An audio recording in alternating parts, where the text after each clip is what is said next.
Hi, welcome back. Let's do homework 2. Okay, so let's see how you did.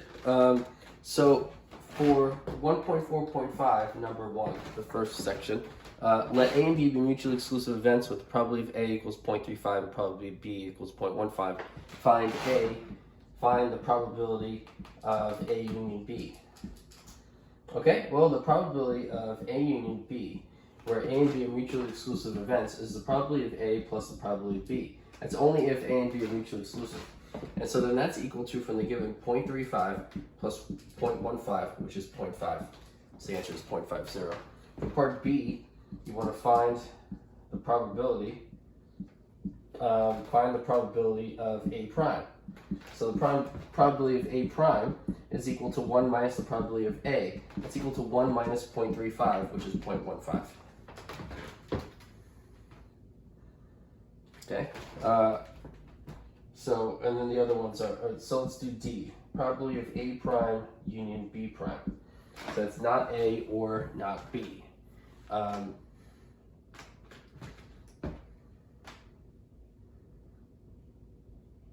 So if you have A and B are mutually exclusive, and so you have a 0.35 chance here, and you have a 0.15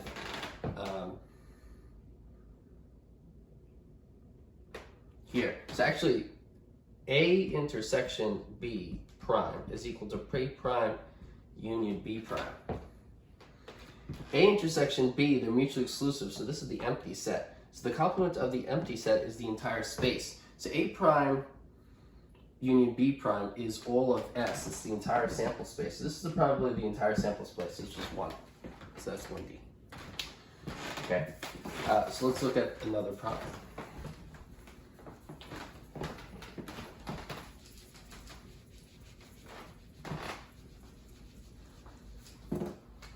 Okay, so number 2. A box of 10 balls contains 2 red, 3 blue, and 5 green balls. So here's the box. Okay. 10 balls contains 2 red, 3 blue, and 5 green. And so total is 10. Right? Total is 10. Okay, if a balls are at random from the box in such a manner that each ball has equal probability of being drawn, and if R, B, and G are the events of drawing a red, blue, and green ball, respectively, then what are these probabilities? A, probability of red. So the probability of red is just, well, the event R, n sub R over n. It's the number of red balls, which is 2 over the total number of balls, which is 10, so that's 2/5, which is 0.2. Part B, the probability of B prime is equal to 1 minus the probability of B. Well, 1 minus, what's the probability of B? It's n sub B over n. That's 1 minus the number of blue balls, which is 3 over the total number, which is 10, so that's 7/10, which is 0.7. So let's go to part D. Part D is the probability of R union B union G. So that's the probability that the ball is either red or blue or green. These are mutually exclusive events, and so the probability of their unions is the sum of their probabilities. You can't choose a ball of one color and another color at the same time. And so you add up these probabilities, and so the probability of red is 2/10 plus the probability of blue, which is 3/10, plus the probability of green, which is 5/10, and if you add them up, it's 1. So probably that is 1, and you can see that because there's only those colored balls in the box. And so the probability of choosing one of those colors is 1. Okay, so that's the sum of number 2. Let's go to number 3.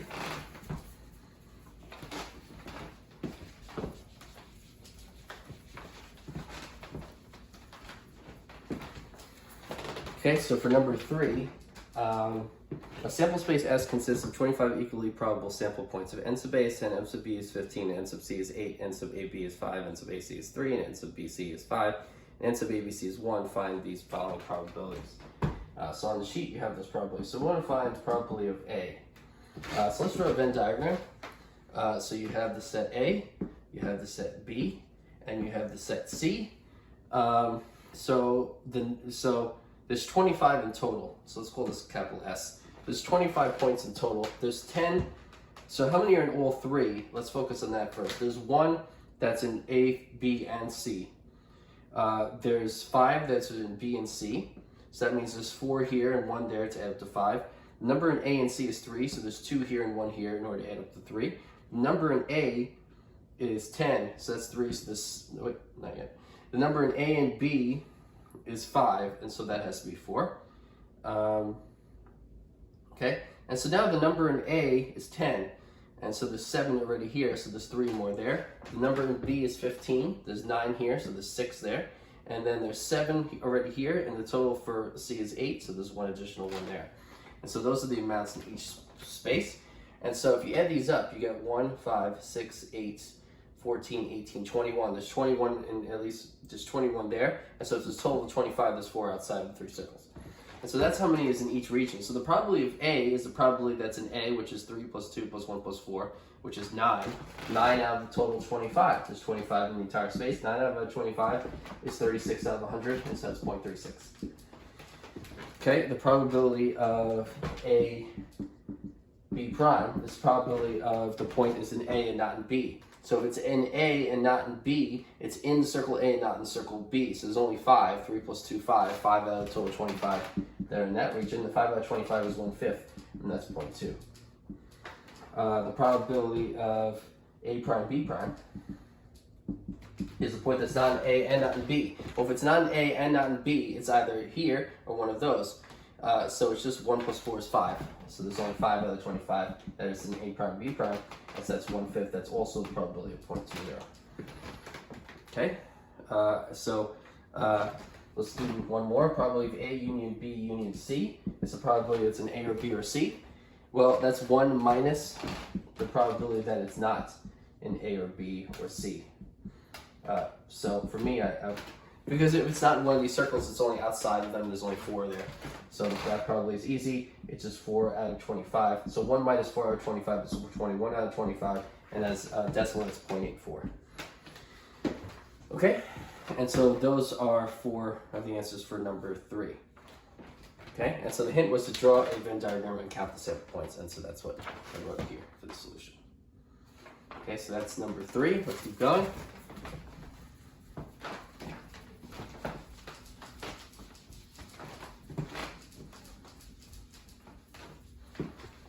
Okay, so number 4.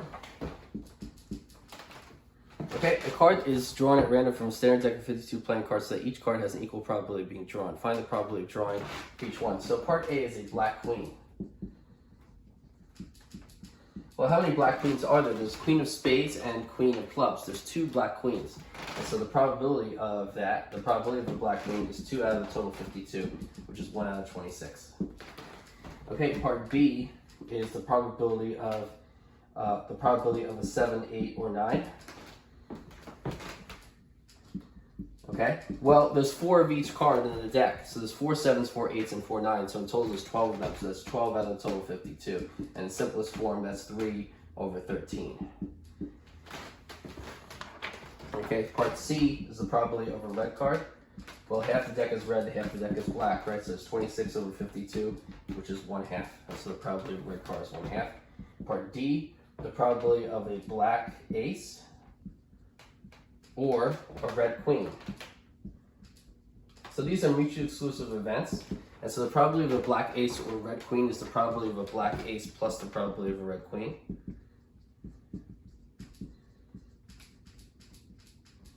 Okay, so the probability of black ace or red queen is the probability of a black ace plus the probability of red queen because these are mutually exclusive events. The set of black aces is disjoint from the set. These two are mutually exclusive events. Their sets are disjoint. There is no card that's both a black ace and a red queen. The probability of a black ace, there's 2 of them out of the 52 in the deck. Plus red queen, there's 2 red queens in the deck, so it's 2 out of 52. That's 4 out of 52, and so that's 1 out of 13. The probability for that is 1 out of 13. Okay, and so those are some of the parts for number 4 of that problem.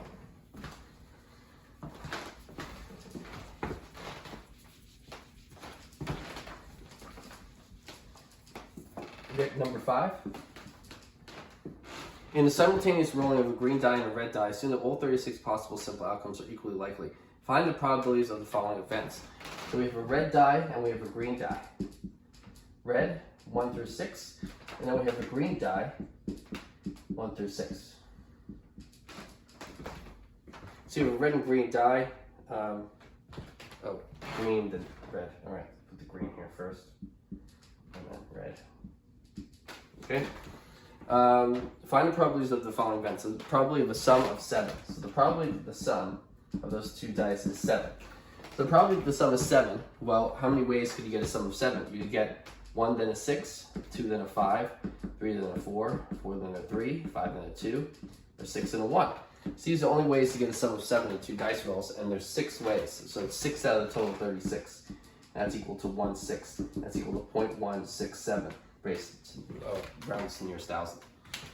Okay, so what's the probability? That's part A. Let's go to part E.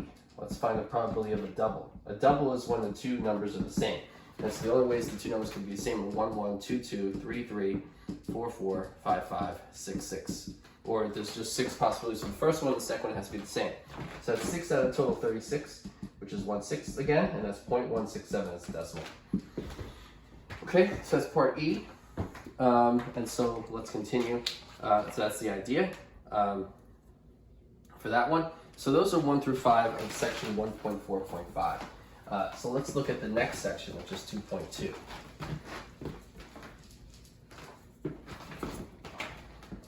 Okay, so for section 2.2, number 1, to find a sample space and count the number of sample points in the sample space for each of the following experiments. So for part A, you want to select at random a catcher, pitcher, first baseman, and second baseman from a group of 15 baseball players. So you have 4 positions, and you want to choose from a group of 15 baseball players. So S, so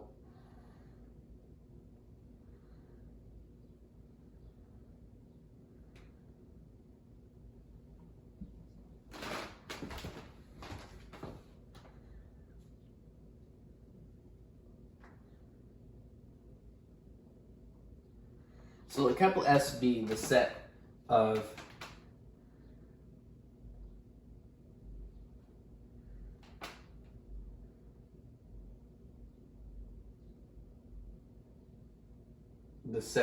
so let's say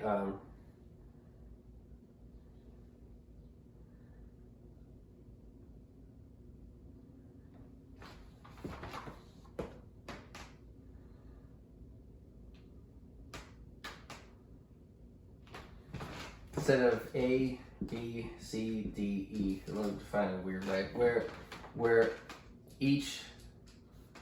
where all of the numbers are A, B, C, D, E are between 1 and 15 and different.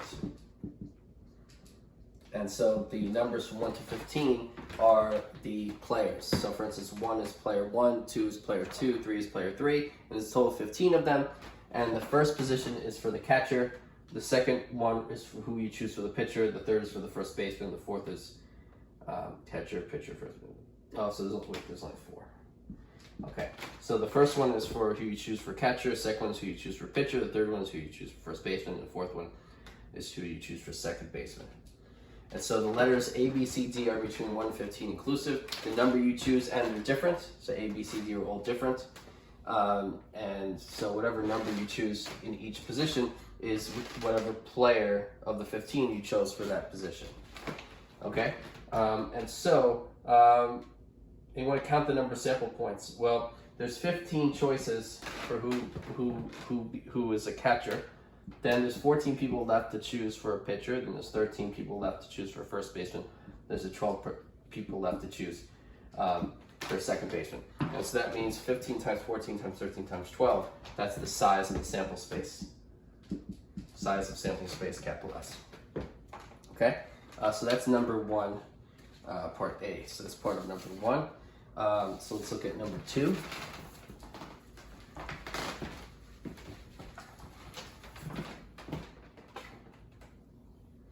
Okay, so number 2, part A. Find the probability of, this is considering the last experiment, find the probability of the position of catcher, pitcher, first baseman, and second baseman will be filled by those people respectively in experiment 1A. So basically, there's only one way to choose those people for those positions out of the total 15 times 14 times 13 times 12. So that's the probability that you choose Jackson as catcher, Williams as pitcher, Gonzalez as first baseman, and Jacobs as second baseman. There's only one way to do that out of the total number of ways to make choices for each of those players. So that's 2A. Okay, number 3 is the 3 prize-winning tickets for the first, second, and third prizes are randomly drawn from a pool of N tickets. What is the probability that a man holding M tickets wins? Assume that M is less or equal to N minus 3. Assume that it wins none of the prizes.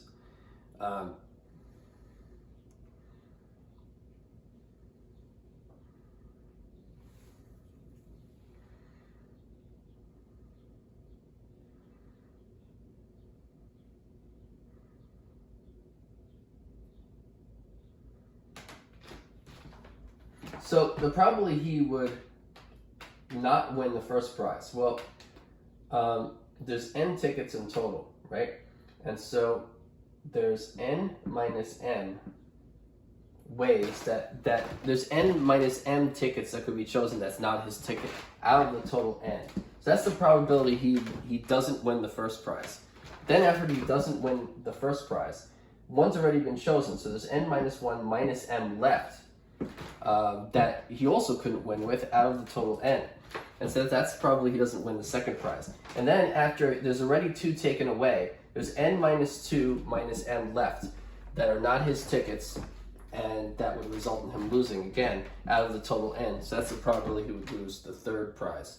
And so the product is the probability he wins none out of the 3 prizes. And so that's part A. Okay, so that's the probability he doesn't win the first prize. There's a total of N tickets. He has M of them. There's N minus M he doesn't have out of the total N. And so that's the probability that one's chosen that he doesn't have, and he doesn't win the first prize. Now, there's 1 ticket gone that he doesn't have. So there's N minus 1 left in total, and you subtract the M that he has, and there's N minus 1 minus M that he doesn't have left out of the total N. Now there's 2 tickets gone that he didn't have. So there's N minus 2 minus M tickets left that he doesn't have. That would make him lose N minus 2 minus M out of the total N. That's the probability he loses the third one also. So the product of those 3 numbers is the probability he loses all 3 and he wins no tickets. So what's the probability of at least one of the prizes? So the probability of at least one of the prizes is 1 minus the probability that he wins none, right? They're complements. The event of winning at least one is the complement of winning none. And so 1 minus the probability of 1 is 1 minus that product. 1 minus N minus M over N times N minus 1 minus M over N times N minus 2 minus M over N. And so that's clear to me what that answer is. This is the probability of none, and it's 1 minus that, and it's probability of at least 1. And so that's 3A and B. And then number 3, part C, the probability of the first prize, but neither the second or the third prize. So him winning the first prize, he has M tickets out of the total N. That's the probability of him winning the first prize. But then if he doesn't win the next one, there's N minus M minus 1 left. I'm putting an N minus 1 in parentheses because there's M1 and he has M minus 1 left. But there's still N and there's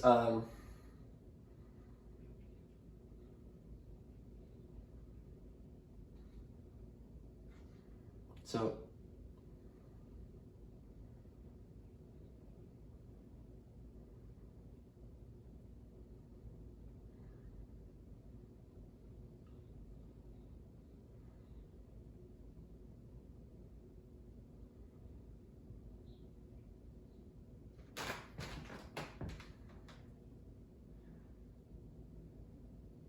okay, actually, so there's 1 less in total. Subtracting 1 less that would make, so it's N minus 1 minus M minus 1. So actually it's just N minus M. That's how many left that, the number of tickets that would make him lose stays the same. N minus M. And that's over the total N.